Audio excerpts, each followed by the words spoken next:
and in this language change video we're going to be having a look at modern attitudes towards language change, and in particular prescriptive versus descriptive viewpoints. Quick reminder about what we mean by prescriptive attitudes. Prescriptivism is this: it offers an extreme view of language change. It desires that language should be preserved, fixed, okay, or in the words of the 18th century grammarians, ascertained. So we've learnt about historical prescriptivism. We've learnt about the Irishman Jonathan Swift, his proposal for a language academy that he put forward in 1712, which was unsuccessful. We've learnt about Johnson and his dictionary. Remember, Johnson was just one of quite a number of lexicographers through history, so his dictionary is not the first, but it's certainly the most influential. So that's in the middle of the 18th century. And the point that we made about Johnson is that he starts off with this prescriptive intent, a bit like Swift, to try and fix the language. And as this process of lexicography goes on, he realizes that language is just a river. It keeps on running, and you can't stop words from budding and others falling away.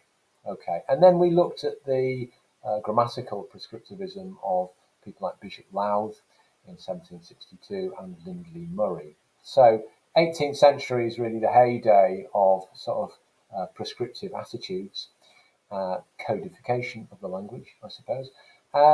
Descriptivism is taking a different kind of approach, and it is what it says on the tin. It's describing language usage. So rather than judging whether a piece of language use is correct or incorrect, it basically describes why the person has used language in that way in that particular context. Okay, so it tries to do it without judgment, and it's interested in things like language change and language diversity.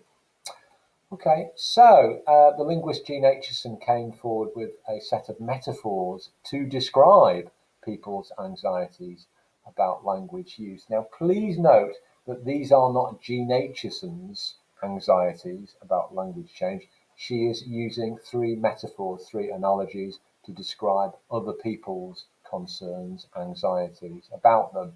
And in visual form, this is what they look like. We've got this one over here, we've got that one over there, and we've got this one over there. And if you've got your AQA textbook, there they are described on page 218 and 219. Let's look at them one at a time. So these are Jean Aitchison's metaphors to explain people's anxieties about language change. Here's the first one. Now, isn't that a lovely sugar bowl? Now, the problem is that it's got a damp spoon in it. So this is called the damp spoon syndrome. And this is the idea that language change is caused by sloppiness or laziness. You know what it is? People are just too lazy and idle to be using proper English, and they're spoiling English for everybody else. So this is called the damp spoon syndrome. And as an example, people might say, well, listen to the way that people pronounce street, like in estuary English, street, instead of the RP, street. Isn't that just laziness and idleness? Soon everybody's going to be doing it. Well, if you break that down, if you actually listen in estuary English to people saying street, they're not actually removing that t plosive phoneme on the end. They're actually substituting it for a glottal stop, which is that sound from the back of the mouth. So people replace the t phoneme with a glottal stop at the end of the street, and therefore it's just substitution. It's not missing letters out, and therefore it's not laziness. Okay, so there's not very much linguistic evidence to say that a whole group of people have just got incredibly lazy. Okay, so that's the damp spoon syndrome.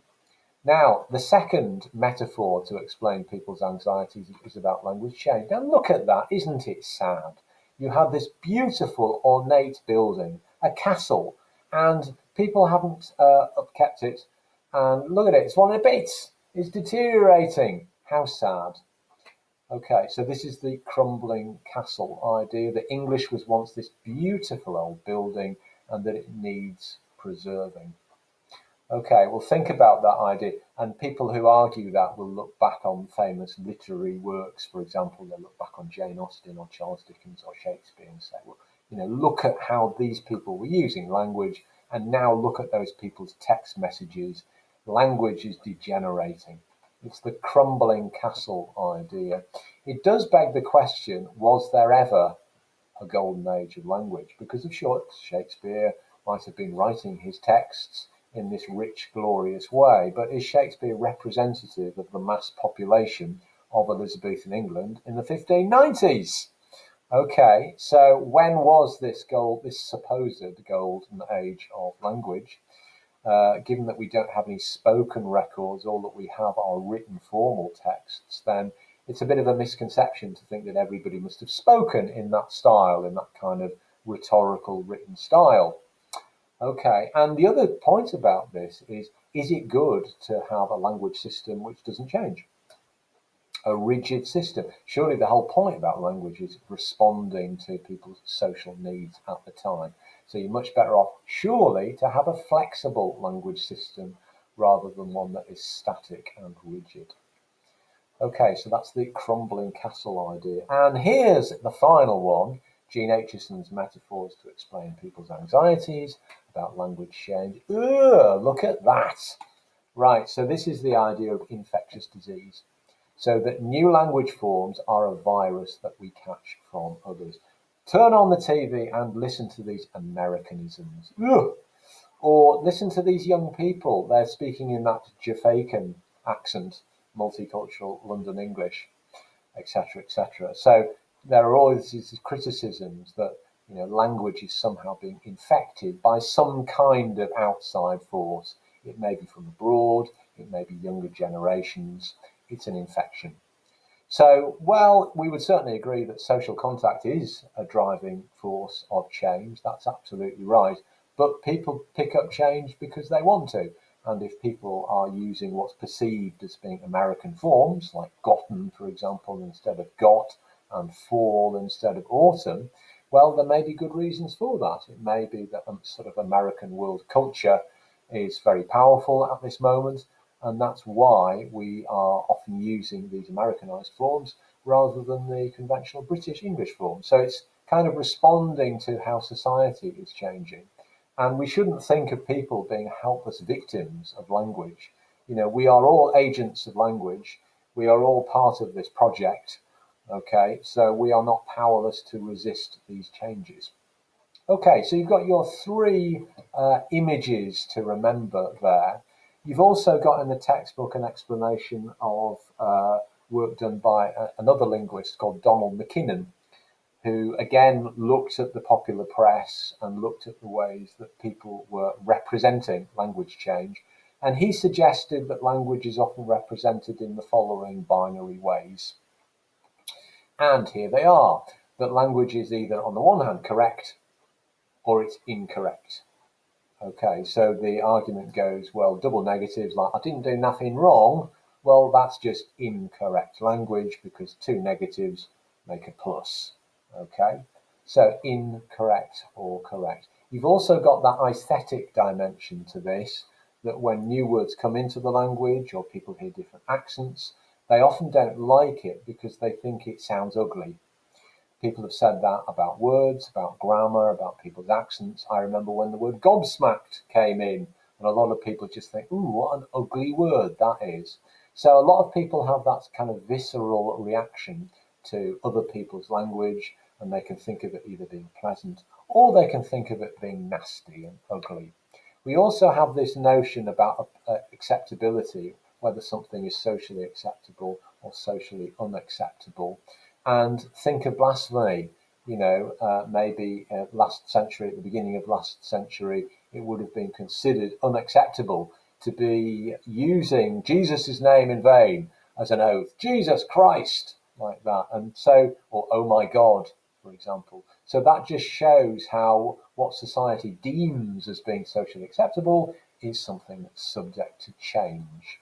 We've also got the idea of morally acceptable or morally unacceptable. And in a previous video, we looked at some of the words, the archaisms that have disappeared out of the language. And there's one of them, alienism, meaning mental illness. Well, perhaps that would be considered morally unacceptable now to be describing people who have mental illnesses as in that kind of way, to be describing them as being aliens. And then we've got the notion of whether something is appropriate or inappropriate in their context. And then finally, we've got this notion of, is this language useless or useful? Okay, and again, we can think about those archaisms we looked at in a previous video. A charabang, for example. There's a word that's disappeared from the language. You might say, what a shame that we don't have this word anymore. Well, it's disappeared because nobody has a use for it anymore, because we no longer drive around in those huge open-topped buses that in the early Edwardian period they would have called charabangs. Okay, so it's worthwhile remembering these kind of binary opposites that Donald McKinnon has identified, and they're there in the textbook on page 219. Okay, so we often think about, ideas being either prescriptive or being descriptive, as if they're kind of binary opposites. But of course, it's better to think of them as a kind of continuum. So over here, we've got a kind of very extreme prescriptive viewpoint. Over there, we've got a very extreme descriptive viewpoint. And you might get a combination of attitudes that even within one sentence are kind of in the middle somewhere. Let's have a look at some of these examples and see where we would put it on our continuum, on our climb. Our writing styles have changed every generation for the existence of English. It changed in our grandfather's time, and it will do so again. The future of English is bright. At the heart of it, language should be clear and communication unambiguous. Standardized spelling makes this possible. I'm quite excited to see how language is changing. I can't say if the changes will be the best solutions, but I'm eager to see what they will be. Why is our language so influenced by Americanisms? I'm sick of people using cupcakes. What's wrong with fairy cakes? What frightens me is the language that I hear daily. I'm not talking about proliferation of profanity, but the use of expressions such as ain't got no, or he done hit her. Right, so stop the video there if I were you. Where would you put these on that climb, on that continuum? Is it prescriptive? Is it descriptive? Is it somewhere in the middle? Try and deconstruct the ideas. Let's go back to the first one. Our writing styles have changed every generation of the existence of English. It changed in our grandfather's time. It'll do so again. The future of English is bright. This is an acceptance of language change, isn't it? Change happens. It changes generationally. And it's going to change in the future. So here is somebody who is accepting of change and is pretty optimistic about how English is going to develop in the future. So surely you're going to put that over into the descriptive camp, okay? At the heart of it, language should be clear and communication unambiguous. Standardized spelling makes this possible. Okay, so this is a good argument, isn't it? Because it's saying that, the point of language is all about clarity. It's trying to be unambiguous, and one of the ways that you can do this in written text is by having a standard spelling system. So you put that further over into the prescriptive side, wouldn't you? There is certainly a logic behind it, but it's a question of whether you wholeheartedly and completely agree with it. I mean, is the point of communication always to be unambiguous? If we think, for example, at our examples that we looked at of Cockney rhyming slang when it was first created as a kind of cryptolect in the 1830s and the 1840s. So surely the whole point about that was that it was exclusively understood by a certain group of people and not understood by others, in which case the whole point of the communication was to be ambiguous and unclear. Okay. And take certain discourses like, for example, poetry. Is an advantage of poetry is that it's absolutely clear and it's completely unambiguous. So the whole point of that particular discourse is that it is ambiguous and it offers you multiple readings. Okay, so you have to kind of pick apart some of these and question some of the values underlying it. And it's saying standardized spelling makes communication clear and unambiguous, but maybe when you're communicating on social media and you spell things in a non-standard way, perhaps using iDialect, so spelling it in a non-standard way to show how it's shown, Maybe it's completely unambiguous as well. Okay, so does spelling have to be standard in order for it to be unambiguous? So some questions to ask about that prescriptive viewpoint. I'm quite excited to see how language is changing. I can't say if the changes will be the best solutions, but I'm eager to see what they will be. Here is somebody who's super enthusiastic about language change, which is what we love to see. And rightly and humbly, they're saying, well, they don't know. They're not really sure if language is, getting better. And that's probably a good point to make, that language changes, but it doesn't necessarily improve overall, nor does it degenerate. It just simply changes in response to the social conditions. But there's somebody who is very eager to see how the future pans out. And so therefore, you've got to be placing it over here on the descriptive side. Now, what about this person who is very concerned about Americanisms? Okay, now this is where we can draw upon Gene Aitchison's metaphors, can't we? Because this is your classic infectious disease. It's the idea that, British English is the pure form, and then it's being tainted by this alien form, these Americanisms. So you can see that very strong feelings are coming through here. So this person is sick of people using cupcakes. Okay, so it's quite a strong visceral reaction that they're doing. I'm not sure about this because I would differentiate between cupcakes and fairy cakes. I don't know about you, but I think of those as being quite different entities. Anyway, this person thinks they're synonymous and they don't like the idea of people using what this person thinks is the Americanized form of cupcakes rather than fairy cakes.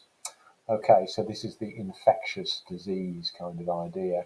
And this person says, what frightens me is the language that I hear daily. I'm not talking about the proliferation of profanity, but the use of expressions such as, I ain't got no, and he done hit her.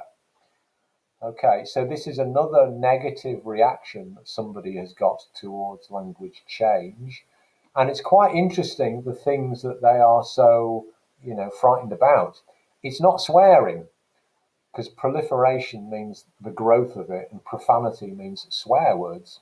So this person is not so bothered about people swearing their heads off and using taboo language. What they're more bothered about is non-standard grammatical forms, right? Things like double negatives, I ain't got no, which is interesting, of course, because that's been around for yonks. And wasn't Mick Jagger singing about that in the 1960s when he just couldn't get any satisfaction, apparently? And then actually you've got he done hitter as well. So it's interesting that this speaker is frightened by the grammar of he done hitter, but seems to be unconcerned about the actual situation about, gendered violence going on there. Okay, so you've got to be saying that that's quite a prescriptive viewpoint, because here it's showing extreme disapproval towards non-standard grammatical forms. Thank you very much. My lights went off. Okay, there are other ones in the textbook on page 218. What you need to be doing is looking at them and again plonking them on this climb, on this continuum. What do you think?